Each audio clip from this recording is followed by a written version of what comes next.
My name is Carlos Salinas. I was originally born in Mexico, and I started very early as an EMT when I was in high school. I started as a volunteer, and for many years I volunteered in different organizations such as the Red Cross and some others.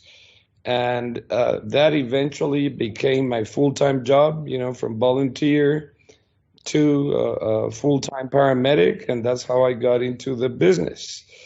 I think it is very important to me the fact that you can actually help people when they are in their worst day. When you get into a car accident or you're really sick, that's probably one of your worst days in your life. And that's where EMTs and paramedics and all the medical uh, personnel actually make a difference in that day.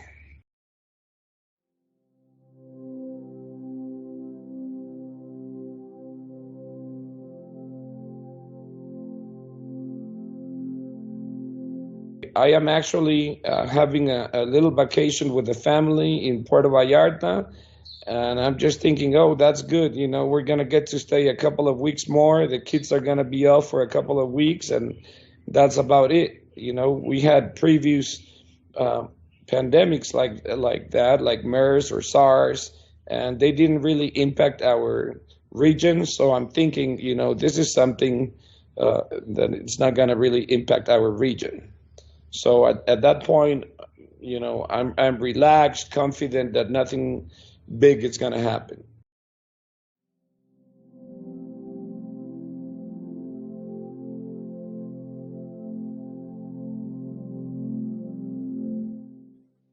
It was actually until April that our call volume dropped a lot. So that got me really concerned about the whole situation, and we needed to start an immediate plan for our survival. I have always kept a very lean overhead. That's been part of our success. We don't have a very huge overhead, so that was one of the factors. The other main factor was that we were ready to transport COVID patients right away because we were the first company in North America to actually have the isolation chambers, and that was a great difference because we were able to operate immediately. We were very unique, and we bought the chambers 3 years before COVID.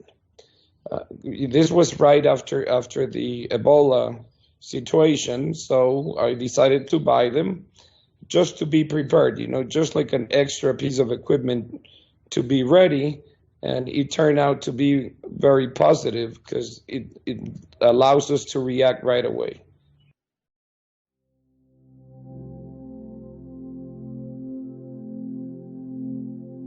It was on April 11. It was a very relevant day because it was our first case with COVID. It was from the Netherlands Antilles, I believe, Curacao in the Caribbean, and we flew the patient all the way to Los Angeles. That day we had national coverage. I think it was Channel 10 from LA.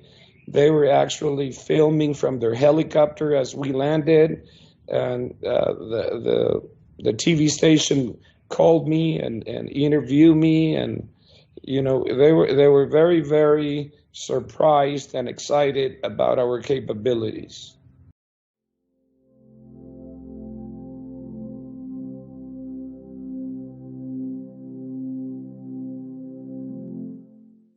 Actually, everybody was supportive, and not only supportive, but very excited.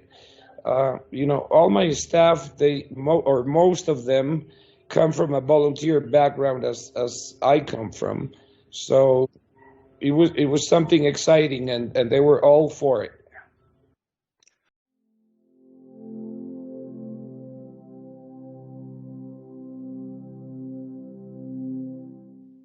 Well, that's something that I'm really proud of. We were the ones, at least in the Americas, that implemented the protocol for the transportation of COVID-19 patients, including the utilization of the ISO chamber, We looked at with our chief mechanic. We looked at how the air in the cabin flows. I mean, we took into consideration a lot of parts, including the aircraft dynamics inside the cabin, what the pilots were to be wearing, how to handle the overall situation. And we implemented a very thorough COVID protocol. And I said I'm very proud because after what we did and after what our competitors saw that day in the media, they adopted the same measures that we had.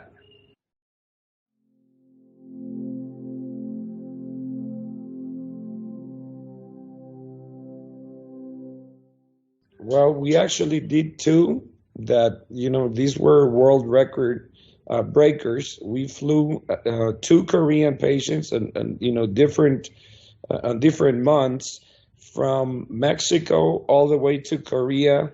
And they were connected to an ECMO machine, which is basically an artificial lung and an artificial heart. And these patients were connected to the ECMO, and we flew them all the way to Korea. Both of them survived. Both of them received lung transplant, and they are doing great, as a matter of fact.